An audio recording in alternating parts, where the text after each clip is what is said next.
ওনার গোয়ালপুকুর এরিয়াতে আমাকে এনবিডিটি দপ্তরের কাজ দেবে বলে আমার কাছ থেকে 8 লক্ষ টাকা নেয়। আমার কাছ থেকে 6 লক্ষ টাকা নিয়েছিল। আজ দেবে, কাল দেবে, বছরের পর পেরিয়ে যাচ্ছে। আমি পাই 6 লক্ষ টাকা রব্বানী সাহেবের কাছে, ও পায় 8 লাখ টাকা। টাকাগুলো দিবে না? টাকাটা দিবে না? বলবা আসছিল, ভয়ঙ্কর হবে, এরপরে ভয়ঙ্কর। ভোটে জেতার পরে আমি বললাম, দাদা টাকাটা ফেরত দেন, বেশি করলে তোমার নামে আমি ডিএমকে কমপ্লেন করে পুলিশে দিয়ে তোমাকে তোলাবো। ওনার কাছে গেলে উনি এখন আমাদেরকে ভয় দেখাচ্ছে, ডিএমকে বলে দেবো, এসপিকে বলে দেবো, তোমাদেরকে অ্যারেস্ট করাবো। উনি যদি ভদ্রলোক হয় টাকাটা পাঠিয়ে দেয়। এখন তো আমরা তো ওনার সাথে আর এতে খারাপ ব্যবহার করতে পারবো না। রাজ্যে পালাবদলের পর বর্তমান মুখ্যমন্ত্রী শুভেন্দু অধিকারীর কথায় রাজ্যে এখন শাসকের আইন নয়, প্রতিষ্ঠিত হয়েছে আইনের শাসন। আর এই আইনের শাসন প্রতিষ্ঠিত হতেই রাজ্য জুড়ে একের পর এক তৃণমূল কংগ্রেস নেতা, মন্ত্রী থেকে জনপ্রতিনিধিদের বিরুদ্ধে দায়ের হচ্ছে অভিযোগ।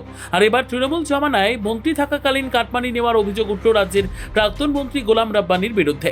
রায়গঞ্জের দুই যুবক শমিক দত্ত এবং প্রীতম কুণ্ডু এবারে সরাসরি প্রাক্তন মন্ত্রী গোলাম রাব্বানির বিরুদ্ধে কাজ দেওয়ার নাম করে লক্ষ লক্ষ টাকা নেওয়ার অভিযোগ জানাতে রায়গঞ্জ থানার দ্বারস্থ হলেন। সম্প্রতি গোলাম রাব্বানির গোয়ালপুকুরের বাড়ির সামনে থেকে ফেসবুক লাইভও করেন দুই যুবক, যা ইতিমধ্যেই ভাইরাল হয়েছে সোশ্যাল মিডিয়ায়। প্রাক্তন মন্ত্রী গোলাম রাব্বানির বাড়ির সামনে থেকে করা ফেসবুক লাইভে কি বলেছিলেন তারা? প্রীতম কুণ্ডু নামে ওই প্রতারিত যুবক নিজের ফেসবুকে যে ভিডিও পোস্ট করেছিলেন, কি রয়েছে তাতে? আসলে বলবা কি, রায়গঞ্জ থেকে আসছিল প্রীতম আর সৌমিক গদাই। আমি পাই 6 লক্ষ টাকা রব্বানী সাহেবের কাছে, ও পায় 8 লাখ টাকা। কাজ দেওয়ার নাম করে নিছিল, এখনো দেয় নাই। বলবা আসছিল, টাকা চাই গেছে। প্রীতম আর গদাই। বলো রায়গঞ্জ থেকে আসছিল, বুঝলা? আগের দিন দেখা ছিল না তোমার সাথে? বলে দিবা টাকাগুলো দিবে না? টাকাটা দিবে না? বলবা আসছিল, ভয়ঙ্কর হবে, এরপরে ভয়ঙ্কর। খেলা না খেলা, আমি ওগুলো ঝামেলা যাবো না। আমি আমরা অ্যাডজাস্ট করতে ওনার চাই। ছেলে পড়ে না কলকাতায়, ওই স্কুলের সামনে যা দাঁড়ায় থাকবো, এত বড় ড্রেস পরে ব্যানার লাগাবি, দাঁড়ায় থাকবো, ঠিক আছে? আর কোথায় চিঠি করতে হয় করে দিচ্ছি। আর বলবা যে প্রীতমের নামে একটু কেস করতে, তাহলে আমার ভিডিও ফুটেজটা দিতে ভালো হবে। আমাদের নামে একটা কেস দিতে বলো। এই টাকাটা নিচে না, ভিডিও ওটা আমারটা করা আছে ভালো করে, ভিডিও ফুটেজটা ভালো করা আছে, দিয়ে দিব ওগুলো সব। প্লিজ শুধু বলে দিও, এতটুকু, আর কিচ্ছু না। তোমরা তো ভালোটা দেখছো, এখন খারাপটা দেখবা। পরে বলে দিবি, তুমি বলে দিবি। টোটো করেই আছি আমরা এখন, বলে দিবি। আমাদেরকে তো নাঙ্গা করে দিছে, আমরা এখানে টোটো করেই আছি, কথা বুঝলা? আমরা নাঙ্গা গেছি, নাঙ্গা। শুধু আমার যেমন কানাইয়া কাকুর কাছে গেছিলাম, কানাইয়া কাকু ভালো কথা বললো যে এই নোংরামির মধ্যে আমি যাব না। বলে দিও, ও জানে না যে আমার কাছে ভিডিও করা আছে। তুমি আমাকে ভাবো। রবিবার ওই দুই যুবক সরাসরি রায়গঞ্জ থানায় পৌঁছে রাজ্যের প্রাক্তন মন্ত্রী তথা গোয়ালপুকুরের বর্তমান তৃণমূল কংগ্রেস বিধায়ক গোলাম রাব্বানির বিরুদ্ধে অভিযোগ দায়ের করলেন। এ বিষয়ে কি জানিয়েছেন প্রতারিত যুবক শমিক দত্ত? বিগত দিনে গোলাম রব্বানী, যিনি এর আগের মন্ত্রিসভায় মন্ত্রী ছিলেন এবং এখন উনি বিধায়ক হয়েছেন, তো যখন তিনি মন্ত্রী ছিলেন তখন ওনার জায়গায়, মানে ওনার গোয়ালপুকুর এরিয়াতে আমাকে এনবিডিটি দপ্তরের কাজ দেবে বলে আমার কাছ থেকে 8 লক্ষ টাকা নেয়। কিন্তু 24 সালের পর থেকে উনি আমাকে কোনো কাজ দেয়নি, এবং বারংবার আমি ওনার কাছে যাই এবং ওনাকে বলি যে দাদা আমাদের কাজটা আমাদেরকে দেন। তো উনি আমাদেরকে কাজ তখন দিতে চায়নি, খালি বলছিল যে অ্যাডজাস্ট করে দেবো। এই এখন ভোট যখন হয়ে যায়, নতুন সরকার আসে, ঠিক আছে, এখন আমরা ওনার কাছে গেলে উনি এখন আমাদেরকে ভয় দেখাচ্ছে, যে ডিএমকে বলে দেবো, এসপিকে বলে দেবো, তোমাদেরকে অ্যারেস্ট করাবো, তোমাদেরকে পুলিশ দিয়ে ধরাবো। টাকাটা আমার কাছ থেকে নিয়েছিল 2024 সালে নভেম্বর মাসে। আমার কাছে নিয়েছিল 8 লক্ষ টাকা। দিবে বলেছিল ও গোয়ালপুকুর এরিয়াতে, বিটুমিনের রোড রাস্তা। ওটা সম্ভবত ছিল 2,81,82 লাখ টাকার মতো কাজ। শমিক দত্তের অভিযোগ, এনবিডিডি প্রকল্পের মাধ্যমে রাস্তার কাজ দেওয়ার নাম করে তার কাছ থেকে 8 লক্ষ টাকা নিয়েছিলেন প্রাক্তন মন্ত্রী গোলাম রাব্বানি। আর অপর যুবক প্রীতম কুণ্ডু অভিযোগ করেন, হাইমাস লাইটের কাজ দেওয়ার নাম করে তার কাছ থেকে 6 লক্ষ টাকা নিয়েছিলেন প্রাক্তন মন্ত্রী গোলাম রাব্বানি। ঠিক কি অভিযোগ করেছেন প্রীতম দত্ত?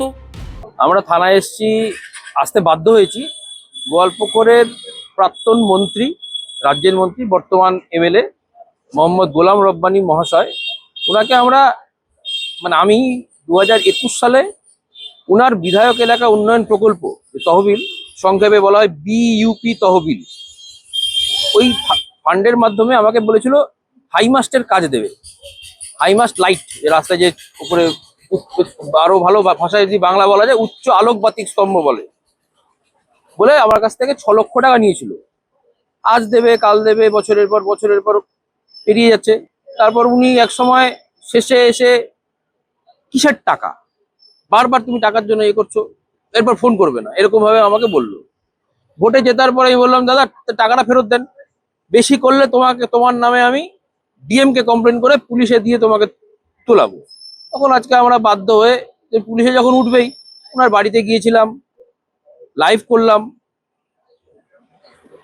বলেও এলাম নিজে মুখে যে আমরা রায়গঞ্জ থেকে এসেছি, আমাদের ওনার যে হাউসমেট ছিল এবং ওনার ড্রাইভার ছিল, বলে এলাম যে টাকাটা যেন পাঠিয়ে দেয়, উনি যদি ভদ্রলোক হয় টাকাটা পাঠিয়ে দেয়। এখন তো আমরা তো ওনার সাথে আর এতে খারাপ ব্যবহার করতে পারবো না। আমরা এখানে ওনার এগেনস্টে এফআইআর করলাম থানায়। এখন তো আর শাসকের আইন না, এখন আইনের শাসন চলছে। এই বিষয়ে বিজেপির উত্তর দিনাজপুর জেলা সভাপতি নিমাই কবিরাজের সঙ্গে যোগাযোগ করা হলে তিনি বলেন, 15 বছরের তৃণমূল নেতারা বহু দুর্নীতির সঙ্গে যুক্ত। গোলাম রাব্বানির বিরুদ্ধে ওঠা অভিযোগ নিয়ে তদন্তের দাবি জানাবেন তিনি। ভিডিওটা দেখে নেব সময় পেলে। তো বিষয় হলো এইরকম, ভিডিও এটা ভাইরাল হচ্ছে, আমরা দেখতে পাচ্ছি। বহু ঘটনা আছে অন্ধকারে আমরা জানি না। আচ্ছা আচ্ছা 15 বছরের তৃণমূলের শাসনে এগুলোই হয়েছে, এগুলোই হলো প্রধান কাজ ছিল ওদের, কাটমানি, ঘুষ, দুর্নীতি। হ্যাঁ, হ্যাঁ। মানুষ তার জবাব দিয়েছে এবং আমি চাই হ্যাঁ। এদের পূর্ণাঙ্গ তদন্ত হোক, উপযুক্ত ব্যবস্থা নেবে প্রশাসন, এটা আশাবাদী। আচ্ছা এবং আগামী দিনে এরকম আরো অনেক কিছু দেখতে পাবো। গোলাম রাব্বানির বিরুদ্ধে 2 যুবক কাজ পাইয়ে দেওয়ার নামে টাকা নেওয়ার অভিযোগ এনেছেন। এ বিষয়ে উত্তর দিনাজপুর জেলা কংগ্রেসের সাধারণ সম্পাদক তুষার গুহ বলেন, গোলাম রাব্বানি কালীঘাট তৃণমূল ছেড়ে ঋতব্রত তৃণমূল হয়েছেন, ফলে তার বিরুদ্ধে পুলিশ কতটা সদর্থক তদন্ত করবে তা নিয়ে সন্দেহ রয়েছে। তবে তারা ঘটনার সঠিক তদন্ত চান। বিষয়টা হচ্ছে, আমি ইতিমধ্যে এই ভিডিও ভাইরাল হয়েছে, সেটা আমিও দেখেছি। হুম, এবার হুম। বিষয়টা হচ্ছে, তৃণমূল আমলে লাস্ট 15 বছরে তৃণমূল নেতারা তো তাই করেছে। যাকেই ধরতে যাবেন, বিধায়ক থেকে মন্ত্রী, যাকেই ধরতে যাবেন সবাই কাটমানি নিয়ে ব্যস্ত, এবং তাদের ব্যক্তিগত উন্নয়ন ছাড়া আর কিছু করেনি। হ্যাঁ। এই যুবকদেরকে ভাওতা দিয়েছে, টাকা নিয়েছে কাজের নামে, কিন্তু কাজ দেয়নি। হ্যাঁ। কিন্তু বিষয়টা হচ্ছে, এখন চিন্তা হচ্ছে পুলিশের কাছে কি আদৌ কি কোনো লাভ হবে? হ্যাঁ। সে তো ভালো তৃণমূলের খাতায় নাম লিখিয়েছে রব্বানী সাহেব। আচ্ছা এখন চিন্তা হচ্ছে হ্যাঁ। যে উনি তো কালীঘাটের তৃণমূলে আর নেই, হ্যাঁ। মমতা ব্যানার্জির তৃণমূলে নেই, ঋতব্রত বন্দ্যোপাধ্যায়ের তৃণমূলে নাম লিখিয়েছে। হ্যাঁ। পুলিশ কি তাদের বিরুদ্ধে অ্যাকশন নিবে? মাননীয় মুখ্যমন্ত্রীর নির্দেশে কি, পুলিশ মন্ত্রীর নির্দেশে কি এই সমস্ত যারা কারবারি আছে তাদের বিরুদ্ধে ব্যবস্থা হবে? সেই প্রশ্নের মুখে আজকে আমরা এই বাংলার গণতান্ত্রিক সচেতন মানুষ দাঁড়িয়ে আছি। এ বিষয়ে সিপিআইএম এর রায়গঞ্জ শহর এরিয়া কমিটির সম্পাদক তীর্থ দাস বলেন, তৃণমূলের আদ্যপান্ত সবাই চোর। গোলাম রাব্বানির বিরুদ্ধে ওঠা অভিযোগের সঠিক তদন্ত করে ব্যবস্থা গ্রহণের দাবি তুলেছেন তিনি।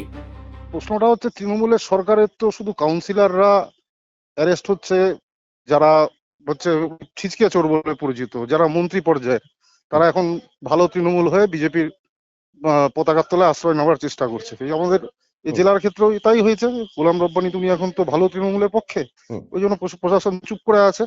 কিন্তু আমরা জানি যে তৃণমূল মানেই চোর। ও কে ঋত তৃণমূল, কে মৃত তৃণমূল, কে কালীঘাট তৃণমূল না, এই উপর থেকে নিচে যা তৃণমূল আছে সব কটা চোর। মন্ত্রীর বিরুদ্ধে অবশ্যই তদন্ত করা উচিত, এবং এই ব্যাপারে আমাদের যিনি জনপ্রতিনিধি আছেন, যিনি মন্ত্রী রাজ্যের, তাকে অবশ্যই উদ্যোগ গ্রহণ করতে হবে। যে যারা প্রতারিত হয়েছেন তাদেরকে সেই টাকা ফেরত দিতে তার ব্যবস্থা করতে হবে তাকে। তিনি মানুষের ভোটে জিতেছেন, মানুষের কাছে তিনি দায়বদ্ধ, তার প্রতিশ্রুতি আছে যে তাকে মানুষের কাজ করতে হবে।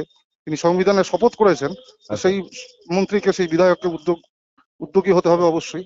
2 যুবকের অভিযোগ, কাজ দেওয়ার নামে তাদের সঙ্গে প্রতারণা করেছেন প্রাক্তন মন্ত্রী গোলাম রাব্বানি। মমতা বন্দ্যোপাধ্যায়ের ছত্রছায়ায় থাকা দলীয় নেতা মন্ত্রীদের বিরুদ্ধে একের পর এক অভিযোগে সরগরম এখন রাজ্য রাজনীতি। একসময়ের কংগ্রেস নেতা গোয়ালপুকুরের গোলাম রাব্বানি যোগ দিয়েছিলেন মমতা বন্দ্যোপাধ্যায়ের নেতৃত্বাধীন তৃণমূল কংগ্রেসে। সংখ্যালঘু সম্প্রদায়ের প্রতিনিধিত্ব করায় কাছের মানুষ হয়ে উঠেছিলেন মমতা বন্দ্যোপাধ্যায়ের। মমতা ঘনিষ্ঠ হওয়ায় বিধানসভা নির্বাচনে মমতা বন্দ্যোপাধ্যায়ের দেওয়া ঘাসফুল প্রতীকে টিকিট পেয়ে গোয়ালপুকুর কেন্দ্রে প্রার্থীও হন গোলাম রাব্বানি। 2021-এর নির্বাচনে গোয়ালপুকুর কেন্দ্র থেকে তৃণমূল কংগ্রেস প্রার্থী হিসেবে জয় পেয়ে স্থান পেয়েছিলেন মমতা বন্দ্যোপাধ্যায়ের মন্ত্রিসভায়। 2026-এর নির্বাচনেও মমতা বন্দ্যোপাধ্যায় গোলাম রাব্বানিকেই গোয়ালপুকুর কেন্দ্র থেকে তৃণমূল কংগ্রেসের প্রার্থী করেন, জয়লাভও করেন গোলাম রাব্বানি। কিন্তু রাজ্যে তৃণমূল কংগ্রেসের আশানুরূপ ফল না হওয়ায় এবং রাজ্যের ক্ষমতা তৃণমূল কংগ্রেস পুনরায় দখল করতে না পারায় দলের অভ্যন্তরে বিরোধের জেরে দুই শিবিরে ভাগ হয়ে যায় তৃণমূল কংগ্রেস। আর মমতা বন্দ্যোপাধ্যায়ের হাত ছেড়ে গোলাম রাব্বানি যোগ দেন ঋতব্রত শিবিরে। চলতি বিধানসভা অধিবেশনে ঋতব্রত তৃণমূলের নির্ধারিত বেঞ্চেই বসছেন গোয়ালপুকুরের বিধায়ক গোলাম রাব্বানি। 23শে জুন রাজ্য বাজেট নিয়ে আলোচনায় বিধানসভায় নিজের বক্তব্য পেশ করেন গোলাম রাব্বানি। আর এবার সেই গোলাম রাব্বানির বিরুদ্ধে উঠল কাটমানি নেওয়ার অভিযোগ, যাকে ঘিরে জোর আলোড়ন ছড়িয়েছে রায়গঞ্জ তথা উত্তর দিনাজপুর জেলা জুড়ে। গোটা ঘটনা নিয়ে গোয়ালপুকুরের তৃণমূল বিধায়ক গোলাম রাব্বানির সঙ্গে টেলিফোনে যোগাযোগ করার চেষ্টা করা হলেও তাকে ফোনে পাওয়া যায়নি। এখন রাজ্যের প্রাক্তন মন্ত্রীর বিরুদ্ধে কি পদক্ষেপ নেয় পুলিশ প্রশাসন, সেদিকেই তাকিয়ে জেলার মানুষ।